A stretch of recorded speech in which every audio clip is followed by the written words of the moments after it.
Hey guys, welcome back to my shop. I'm Chris with M7 Metalworks, and today we've got a tool haul. It's not a massive tool haul. It's not a lot of quantity, but it's a lot of quality in my opinion. So let's get started.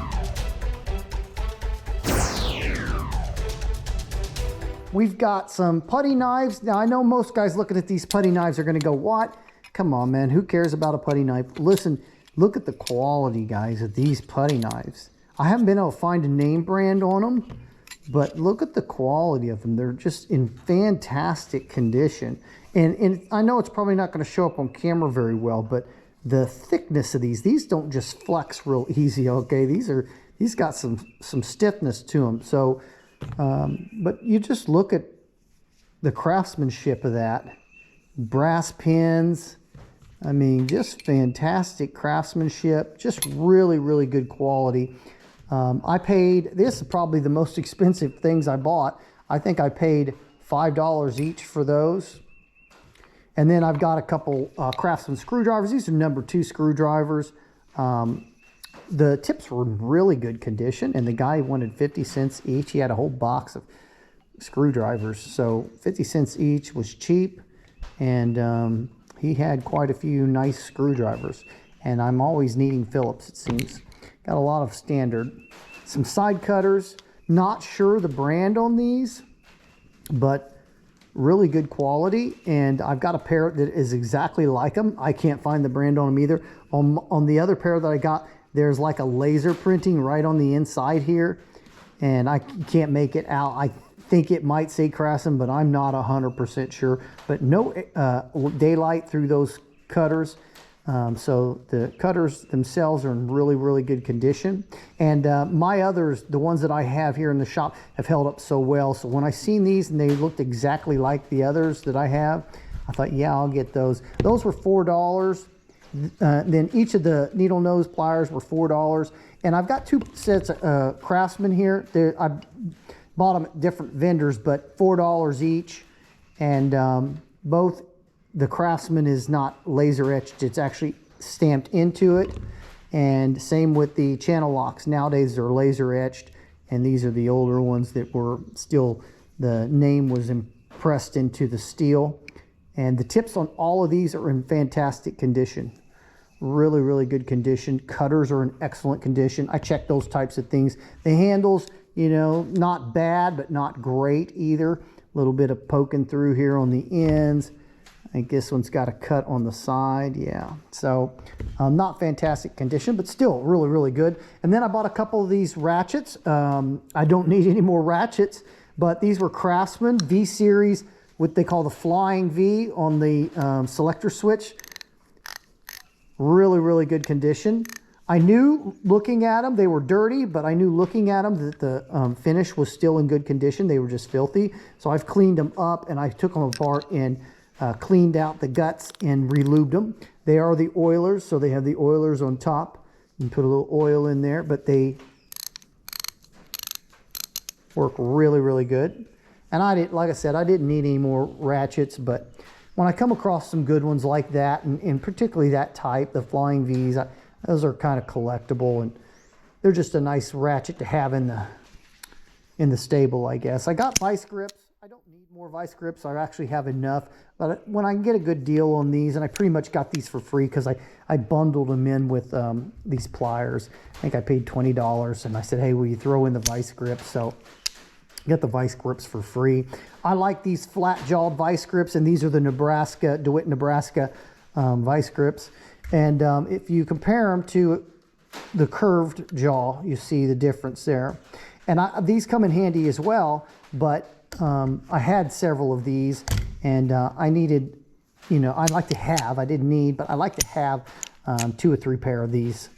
They grip really, really well. And then I got some sheet metal vice grips, and these are great for bending and just manipulating sheet metal. They come to a nice clean edge. Now this one here has got a little, you can see that little chip out of it.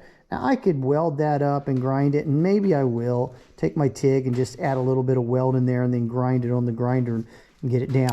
The guy did me kind of dirty. He had 2 of these, and I didn't look at the second one. I only picked up one. when I added it to several things that I bought.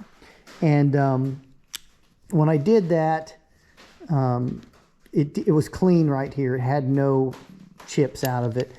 And the guy come over and was looking at stuff, and he picked up the other one. I saw him just out in my peripheral, and he switched me. I'm sure he did. I know he did. He put these in with the tools that I was looking to buy instead of the other one, because the other one had a clean clean metal here. It didn't have any chips out of it, so a little dirty, but that's all right. I got them cheap. All right, I think I paid $3 for this. Now, if you're familiar with these are what a lot of the guys will use when they're laying flooring, tongue and groove hardwood flooring. So if you have a pneumatic nailer, they take this and they hit that, and that triggers the pneumatic nailer, and you know, they nail their floor down. $3. It has really good rubber. I thought it'd make a fantastic kind of a dead blow type hammer. And so I got it for $3, and I love the handle. I mean, that's really nice. It's got a really great feel. Now, I've cleaned the handle up, and I put some linseed oil on it, which is pretty much what I do with most all of my handles. This one here, again, it's a Vaughan hammer, and I love the profile, how it's got the little divots there in where the handle goes. And it's got a little bit of a taper on the profile of the hammer heads to the striking surface. And the striking surfaces are in really good condition, nice and smooth. So this will make a fantastic blacksmith hammer. It might be my favorite blacksmith hammer now, I don't know. I really, really love the feel of it. It's got a great weight to it. And I mean, it's a pretty heavy hammer considering. It's got a lot of bulk in it. But really, really impressed with this hammer, so much so that I had a very similar one to this, and it was a Vaughan as well in the same series. Just the head was just ever so slightly different, and it was newer. It wasn't quite as old, and it had quite a bit longer handle. And I prefer my handles a little bit shorter, that I have better control. So I gave my other hammer to a buddy of mine, and it's a good hammer. So all right, about this Craftsman. Haven't done anything to this other than maybe put a linseed oil on the head a little bit, but it's in really good condition. And I think I paid $2 for this. It says Craftsman, registered trademark, professional mechanic, 12 ounce. And then it says Craftsman on the ball peen hammerhead as well. But you can see the peen is in really good shape. The hammerhead is in great shape. And the handle is like new, really. Normally, I don't like to leave the finish on, but honestly, no more than I'll use this. This isn't something I'll use on the forge. It's more something I'll use with punches and different things like that. So I'll probably not mess with it.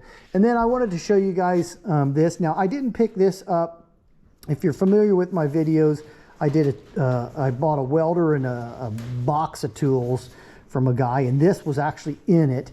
And I just wanted to give you guys a little bit of a look at this after I've kind of cleaned it up and profiled it a little bit. I just smoothed out those edges where I'd be striking it with the hammer, and then I also smoothed this out just a little bit. You can see I didn't take much off, just trying to take all the little nicks and burrs and make it so that the edges wouldn't have too sharp an angle on them. But a fantastic flatter in really good condition.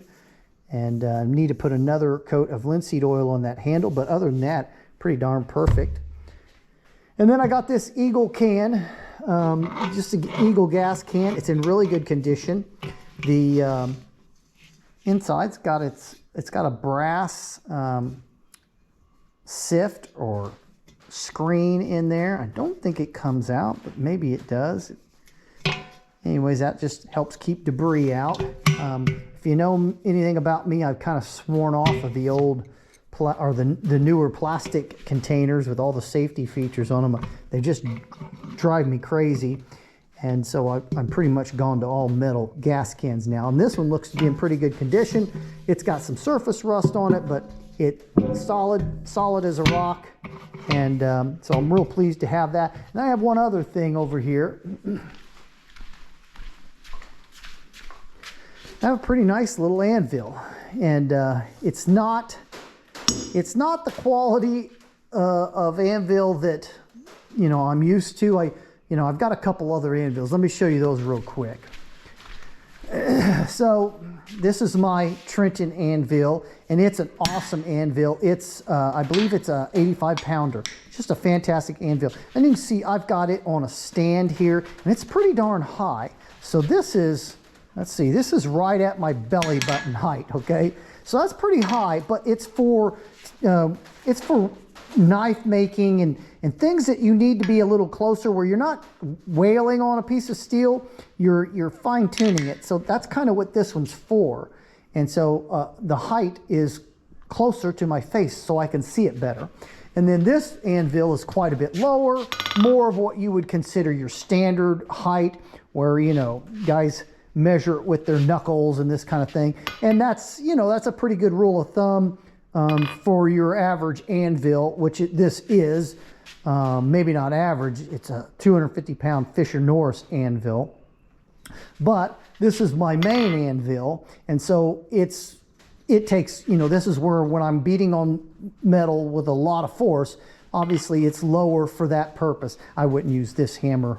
Maybe I would if I was doing something small, but probably use the new blacksmith hammer that I got. But you can see I've got some other hammers down there as well that I use with this anvil, and it's a fantastic anvil. And you can see really good rebound, right? And then here's our Trenton. Awesome rebound. And then here's the anvil that I just got this week. This anvil is $100 anvil, okay? So, you know, cheap, right? The only markings I can find on it is 1.7, which would, I think the way the pounds, the English pounds work is that would be 112, 28, and 7, which would be 147. Now, I weighed this on the bathroom scale, and it weighs 119. So if you just, the way I remember is 112 plus 7 equals 119, and my 28-pound horn is gone. And you can see where the horn was.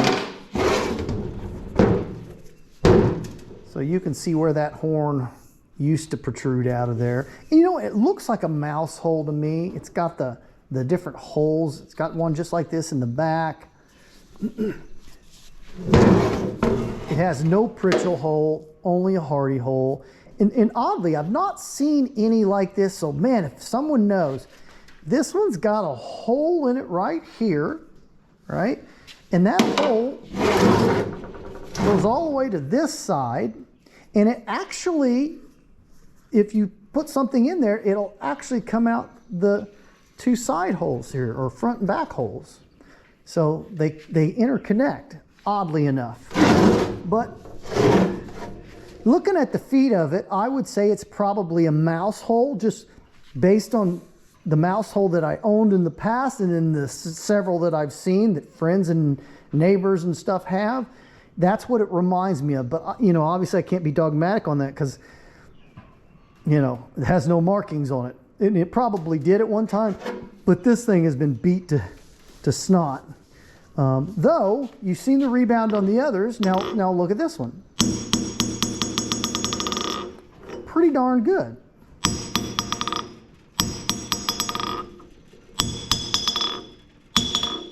Dead back here, and it does appear to have maybe some delamination of its face right here on the heel. Although it's a beater anvil. It's a $100 chunk of steel. It's 119 pounds, and I bought it to be able to beat on, to be able to hit stuff on and not really worry about it, right? So that's the main purpose in that. But I thought it was neat to have, and really I paid less than $1 a pound for it. So I figured I really couldn't go wrong. And if a guy really wanted to put some time and effort into it, I'm sure they could clean the face up on a mill and maybe even resurface it if they needed to, using some hard facing rod or something like that, and maybe even weld on a horn. But that's not something I'm intending to do. I'm going to use it just as it is, and maybe at some point I'll give it away on one of my church's Ironman events or something like that. as kind of a neat little award. But you know, if you think about it, just this face alone right here is perfect for knife baking and that kind of thing. So, and it's something that the kids can beat on, and I don't have to worry about them having a stray hammer blow on a corner or something of one of my good anvils and messing it up. So just a good beater anvil. Guys, if you liked the video, please hit that like button. That helps the channel, and I could use all the viewers I can get. And if you haven't subscribed, go ahead and subscribe. If you like this kind of content, I'm going to be doing some new stuff here soon. I'll reveal that in an upcoming video, but there's going to be some big changes probably for the channel. And we'll see you on the next video. I'm Chris with M7 Metalworks. God bless, and thanks for watching. Bye.